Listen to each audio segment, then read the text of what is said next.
G, B, D, F, and A. And those are the lines. As for the spaces of the bass clef, it would obviously go in order. So if you're going into the order of the alphabet, you would have G, A, B, C, D, E, F, G, and then A. I'll touch on it a little bit more now, but music notes are always named after the first 7 letters of the alphabet. You'll never have like an M note. You'll always go from A, B, C, D, E, F, G, and then when you get to G and you want to go higher or lower, you'll just go back to A. And it keeps going as a cycle. No matter how high the frequency or how low the frequency, it'll always be within these 7 letter names. This is a whole note, and in common time, it gets 4 beats. And this is a half note. Now, one of these, just one of them, in common time, will get 2 beats. And obviously we call it a half note because it gets half the value of a whole note, which is 4. If I come over here to my next diagram, we have 4 quarter notes. Following the same theme, if we have just one, it's called a quarter note. It'll have a quarter of the value of one of these, which is a whole note.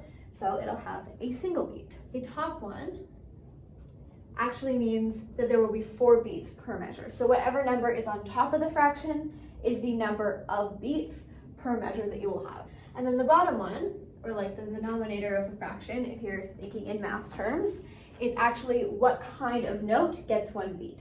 So in this one, you can see that the top note, or not the top note, but the top number says that there are 4 beats per bar. The bottom one tells us that a quarter note, 4, gets 1 beat. The bottom one, it's not a 4 note gets 1 beat, because that would be a really long note. It's just 1/4, like a quarter. Or if it was a 2, it would be a half note. If it was a 1, then you would have a whole note. If we go by the same rules as we did last day, that means that we have 2 beats per bar, and a quarter note gets 1 beat. So instead of having 4 quarter notes per bar, we would have 2 quarter notes per bar. So then, like I said, by definition, if we have only a half note per bar, then we could also have a half rest per bar. If you had this one as well, going back to our 1 and 2 and 3 and, you would have our 1, 2, and 3, and then this one would fall on an and.